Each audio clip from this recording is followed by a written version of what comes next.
ગરમીને લઈને અંબાલાલ પટેલની આગાહી। જી હા, હવામાન નિષ્ણાત અંબાલાલ પટેલે 149 વર્ષના રેકોર્ડ તોડી તેવી ભીષણ ગરમીની આગાહી કરી છે। 24 એપ્રિલથી રાજ્યમાં ગરમીનું પ્રચંડ મોજું ફરી વળશે, જેમાં મધ્ય ગુજરાત, રાજકોટ અને સુરેન્દ્રનગરમાં પારો 42 ડિગ્રીને પાર પહોંચવાની શક્યતા છે।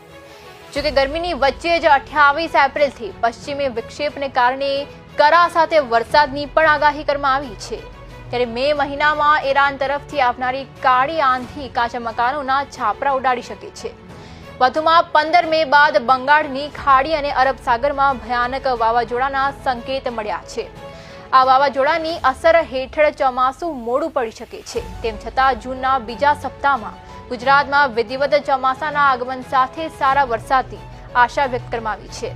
પહેલા આ વિશે તમારું શું કહેવું છે, કોમેન્ટ્સમાં જણાવજો અને આવી જ અપડેટ્સ માટે જોતા રહો પ્રદેશ 24 ગુજરાતીનું ડિજિટલ પ્લેટફોર્મ।